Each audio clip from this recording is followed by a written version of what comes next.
Muy bien, nuestra conferencia, más que conferencia, nuestra conversación de hoy tiene que ver con un tema de un aspecto que a los hombres nos asusta mucho y nos preocupa, que es la disfunción eréctil, pero en este caso desde la visión del médico sexólogo, porque seguro que hay otras visiones, quizás la del urólogo tenga algunos puntos de coincidencia, pero también algunos puntos muy particulares. Los hombres tenemos en el mundo entero, particularmente en Latinoamérica, muy amarrada nuestra masculinidad al pene. Y esperamos del pene varias cosas. Una de ellas tiene que ver con el tamaño del pene. Ese punto no lo vamos a tocar hoy. Pero otra de las cosas que esperamos es que el pene entre en erección cuando se supone debe entrar en erección. Cuando eso no ocurre, pudiéramos ante una situación de una erección que se vuelve un tanto disfuncional, que no es adecuada, que no tiene la rigidez adecuada, que no se presenta en el momento en que uno espera que ella se presente. En el año 93 se da una definición que utilizamos durante muchos años de disfunción eréctil, la da el Instituto de Salud de los Estados Unidos, y dice que es la incapacidad persistente de lograr o mantener una erección peneana suficiente para tener un desempeño sexual satisfactorio. Esta definición nos ha sido de mucha utilidad porque cuando realizamos los trabajos y usamos distintas definiciones, las cifras que obtenemos pueden ser muy distintas, y esto le dio alguna uniformidad y nos fue de utilidad durante muchísimos años. Sin embargo, no es la única institución que ha dado definiciones sobre disfunción eréctil. En el 2013 sale el DSM-5, este año, hace unos meses, sale una versión oficial en español y hace algunas precisiones que sería interesante tomar en cuenta. Habla de 3 síntomas, pero que además deben estar presentes en la actividad sexual en pareja. Eso no lo decía la anterior definición. Uno puede estar en desacuerdo con esto, pero por lo menos es una precisión. Cuando insisto en lo de actividad sexual en pareja, porque a veces en algunos interrogatorios preguntamos sobre la calidad de esa erección cuando no se está en pareja en la actividad sexual solitaria. Pero bueno, el DSM-5 pone esa situación. ¿Cuáles son esos 3 síntomas? Son una dificultad para conseguir una erección, una dificultad para mantener la erección, que son las 2 primeras posibilidades. Pero el tercer síntoma sería una reducción significativa en la rigidez. Si uno está de malas, puede tener los 3 síntomas, pero con uno de ellos ya pudiera calificar como un trastorno eréctil, que es la otra característica. Si usualmente la mayoría de la literatura se refiere a esta situación como disfunción, el DSM-5 lo llama un trastorno eréctil, a la conocida impotencia. Pero me interesa esta otra situación. Esta publicación sostiene que estos síntomas deben persistir por lo menos durante 6 meses. No hay universalidad en esto. Algunas escuelas sostienen que 3 meses con estos síntomas es suficiente criterio para hacer el diagnóstico. Pero además, el otro criterio es que la situación debe provocar un malestar y debe ser clínicamente significativo. Pero el punto D me parece bien significativo también, bien importante. Ese cuadro de trastorno en la erección no debe ser un síntoma de otra enfermedad, o física o mental. No debe ser la consecuencia del uso de un medicamento. No debe presentarse en un cuadro de una relación de pareja que esté muy golpeada, muy afectada, muy disfuncional la relación de pareja.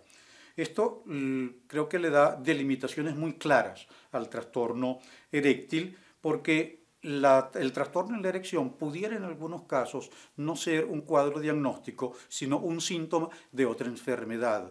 Y el caso de la medicación es bien significativo. Son muchos los medicamentos que como parte de sus síntomas, que como parte de sus efectos secundarios, pueden producir una disfunción eréctil y no califica el diagnóstico en este caso, ¿no?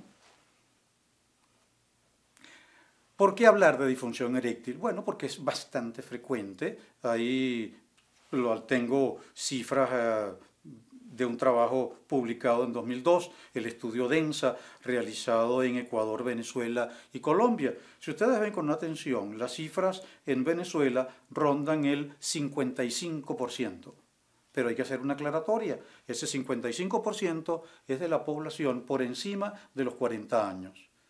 Eso hay que aclararlo bien porque pareciera que si yo cumplo hoy 40, ya mañana tengo mayor probabilidad que la semana pasada de tener una disfunción eréctil. Eso no significa eso. Eso significa que por encima de los 40, cuando se hacen investigaciones en grupos grandes de población, aparecen estos números. Pero además hay que aclarar que esa disfunción eréctil es mucho más frecuente en aquellos hombres que tienen otras situaciones, como cuáles, como obesidad, como diabetes, como hipertensión, como uso de cigarrillos, por ejemplo, como ingesta de cantidades importantes de grasa. De manera que hay que aclarar eso. Pero me interesa lo que ustedes pueden ver al lado izquierdo de la imagen de Venezuela, donde dice que la disfunción eréctil fue categorizada en mínima, moderada y severa, y que la más frecuente es la mínima con 37%. ¿Qué significa una disfunción eréctil mínima? Es aquella donde el único que se da cuenta de la disfunción eréctil es el hombre, es el dueño del pene. Aunque ellas a veces dicen que eso es de ella, no hombre, el dueño de eso sigue siendo el hombre, ¿no? Ella no se percata en ningún momento de que hay una disfunción eréctil, pero cuando llega moderada, ya la pareja se da cuenta que es aquella situación. Tenemos sistemas un poco más objetivos para evaluar cuándo es moderada o cuándo es severa, pero en términos prácticos, moderada significa que alguien tiene que ayudar al pene para poder introducirlo en la vagina. Y en el caso de severa, pues severa significa que no hay la menor posibilidad de una penetración vaginal. Ojo, no estoy diciendo que no hay posibilidad de un encuentro sexual. Eso es otra cosa. Ahora, si uno centra el encuentro sexual en penetración vaginal, ese encuentro sexual pues posiblemente tenga algunas limitaciones. Pero nos interesa mucho lo que mencionábamos hace un poquito, hace un ratico. El paciente con disfunción eréctil es necesario que monitoreemos y que tratemos las comorbilidades. Eso del paciente que llega con disfunción eréctil y lo que le damos es una pastillita para la erección, pero no pedimos un laboratorio, no nos enteramos que su glicemia está alta, no nos enteramos que hay una dislipidemia, no nos enteramos porque no lo examinamos que hay una hipertensión, no preguntamos cuál es el medicamento para la hipertensión, no nos enteramos de su estilo de vida, no preguntamos si es fumador, si es consumidor de cantidades importantes de alcohol. En esos casos, esos medicamentos no dan o no muestran todas las bondades de las que ellos son capaces. Pero además hay otro factor importante, al contrario de otras disfunciones. Nosotros creemos que la disfunción eréctil, una vez hecho el diagnóstico, siempre debe recibir tratamiento. Y debe recibir tratamiento porque a veces la disfunción eréctil es parte de un cuadro de disfunción endotelial donde pueden estar afectadas otras cosas. Por ejemplo, a veces es la manera de aparición de una diabetes, es la manera de aparición de una arteriosclerosis, de manera que pues, el paciente con disfunción eréctil tiene, por ejemplo, 65% más probabilidades de desarrollar una enfermedad coronaria y 43% más probabilidades de un ataque fulminante, por lo menos en los primeros 10 años de realizado el diagnóstico. Pero además, también afecta el componente cognitivo. Fíjense ustedes que afecta las áreas de atención, el área psicomotora y el área ejecutiva, que no es más que el área de toma de decisiones. De manera que la disfunción eréctil es un cuadro mucho más complejo que un simple pene que no alcanza la rigidez adecuada para un desempeño sexual satisfactorio. Un componente muy importante entre las movilidades y muy frecuente con un número con cifras muy altas es la obesidad. Es un factor de riesgo independiente.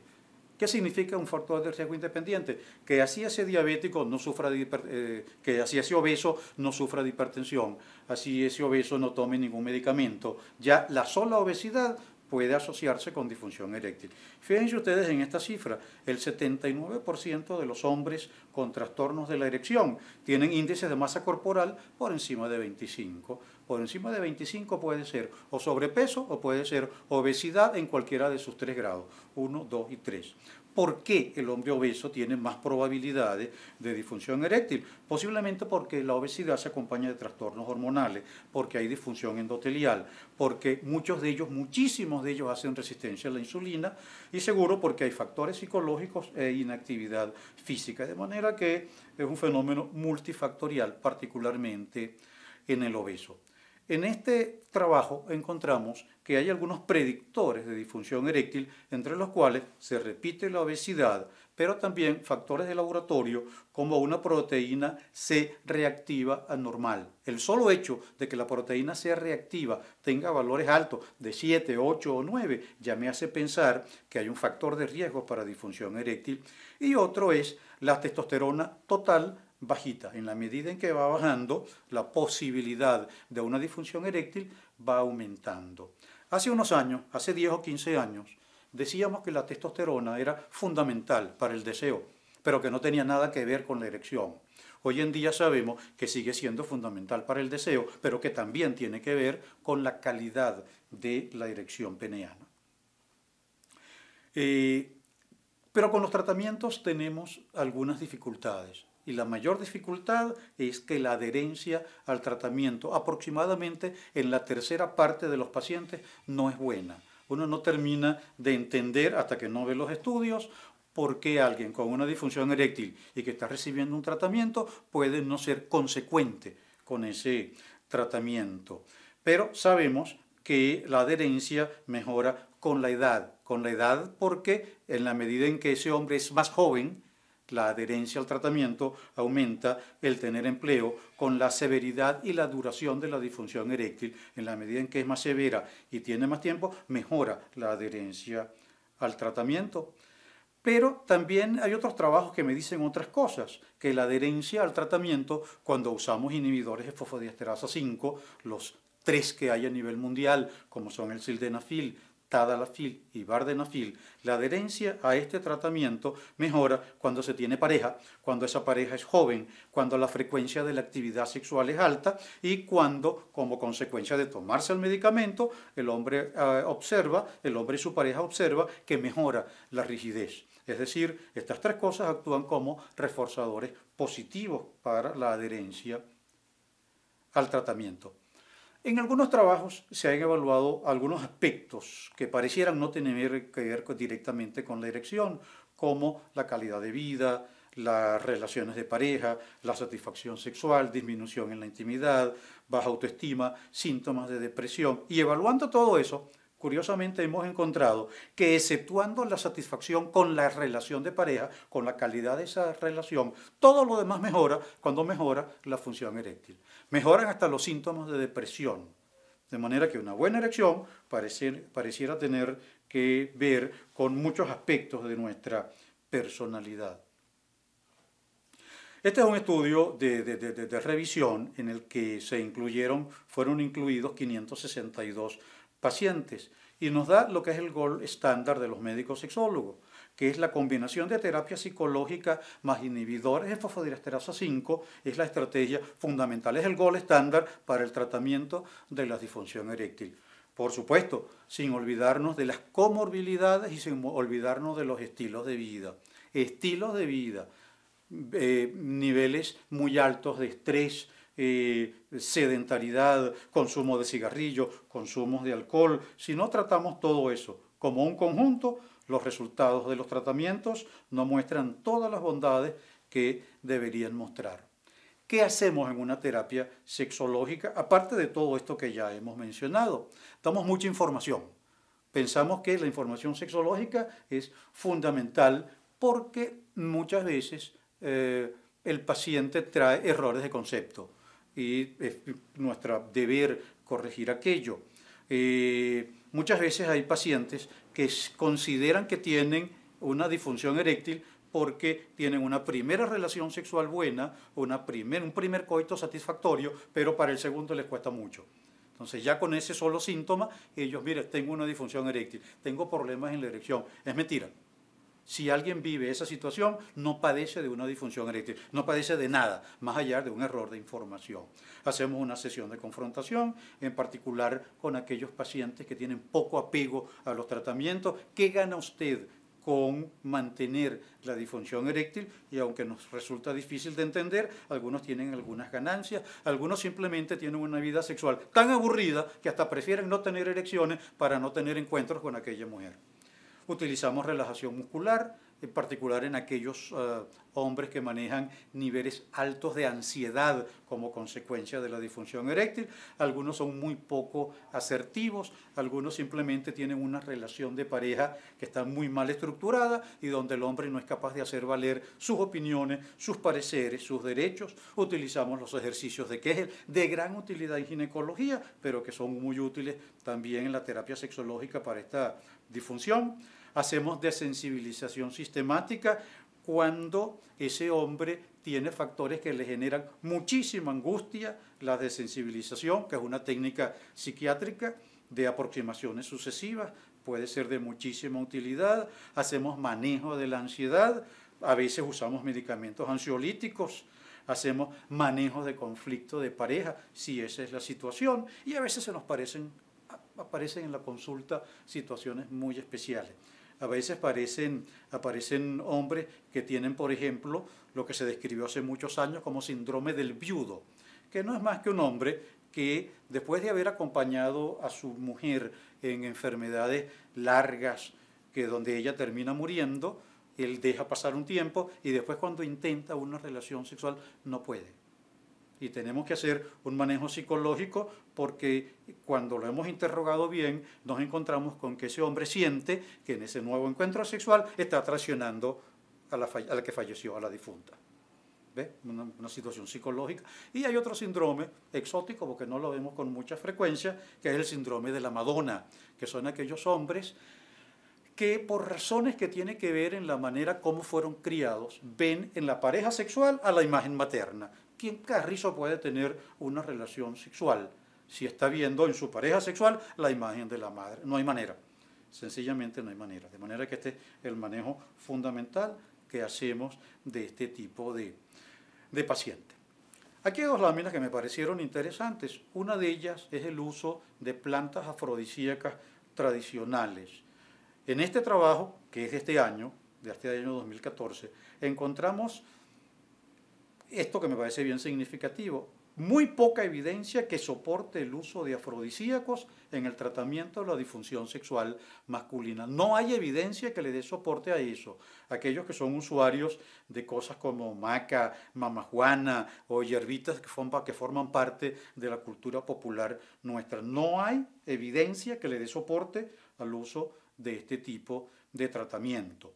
Y también encontré este trabajo sobre medicina complementaria y alternativa. Y uno de los medicamentos más usados en medicina complementaria y alternativa está la yoimbina.